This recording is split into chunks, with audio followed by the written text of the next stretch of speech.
Many people do ask me, why did we become a bank?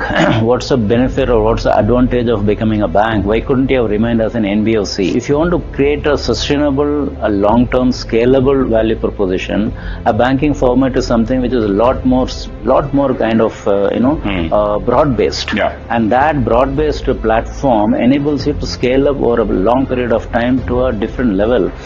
Which typically, in my personal view, NBFCs may struggle to kind of deliver that level of growth over a longer period of time. What has that 8-year journey as a bank or a small finance bank, how has that played out for you? Equitas has an NBFC MFI in 2007.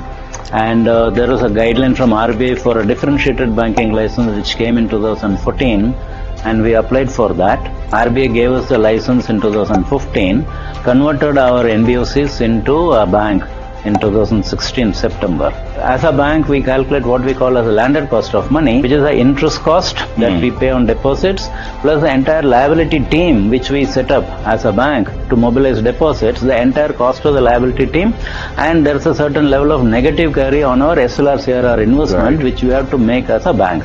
So if I add all the three components, that we call as a landed cost. No, actually the cost of raising the money in the bank. That's what we call as landed cost. When we were an NBFC, it was 10.5%. The day we became a bank, that moved to 13%. Okay. Because my interest cost went down, but I suddenly, had to take about 3,500 people to mobilize deposits. Yeah. As an NBFC, I had 3 people raising money from the banks. 3 became 3,500 people. Sure. Efficiency of mobilization also going up. So because of all of that, the 13 has now become 9. What we believe is in a 3-year time frame, that 9 should ideally come to anywhere around 7.5%. Okay. And in a 5-year time frame, that 7.5% should go down to anywhere around 6.5%. Okay. And when that happens, which is our landed cost of money, right? That's when we will actually cease to be a kind of an NBFC combined bank kind of a structure that we are today looking at, to a real bank where our cost of funds is significantly better than the best NBFC and closer to the large banks. So in a 12-year time frame is what we think we can deliver that. I mean, 10-year becomes 12-year, largely because my feeling is that the 2-year corona period kind of set us back.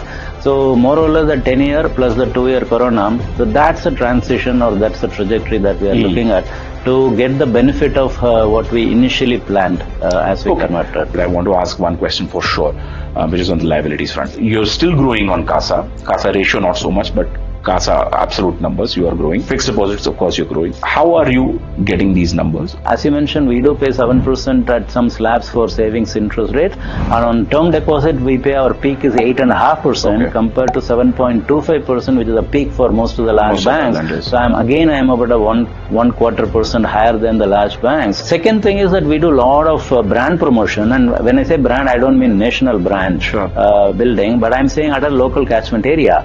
So every month we do nearly about 800-900 events across our 400 odd liability branches. Every month we are reaching out to approximately 75-80,000 new people in that 2-3 kilometer catchment area, telling them that there is a branch of a bank just around the corner for you. We do have an attractive interest rate, but also at the same time we do give a good service, and we are also in a position to offer a relationship manager to you at a value lower than what maybe other large banks offer, and so there can be a better personalized service for you in a branch very close to you. Entering the SME business, is that the customer base that you're targeting? Data contributed by NSSO, the National Survey Organization, as well as IFC and CRISIL. There's a lot of data available in the Indian market.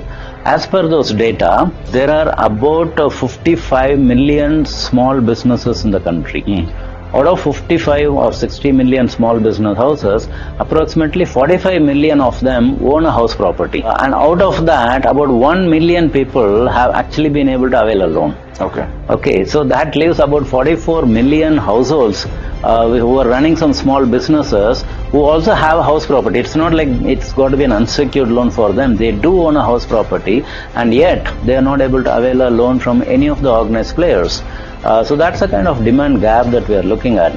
And if you translate that into an amount, you're really talking about something like about 25 lakh crores of unmet credit demand from small business people and who have a house property to even give as a collateral. I mean, that's a large segment, and so we have actually been building our strengths on that. Today, about 15,000 crore of our loan is from that small business segment, but the unmet demand is like huge. Why do you think banks have not tapped into this? Because clearly it looks like a great business opportunity. It's got to be in your DNA. It's very difficult to do this business if it's not in your DNA. 2012, we did a survey amongst our microfinance customers, and we figured out that approximately 15% of the MFI borrowers actually have a business where they have been able to scale up. Right. But having scaled up, they are not able to get the next level of funding from the bank. The microfinance is okay only to come for the initial scale up.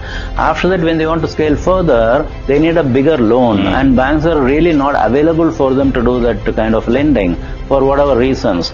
Then we thought, why not we fill that gap? So we introduced our what we call internally as our micro lab, micro loan against property, for the small businesses who are able to scale from beyond the microfinance to a real retail business. So we introduced that micro lab in 2012, and that's how our journey continued.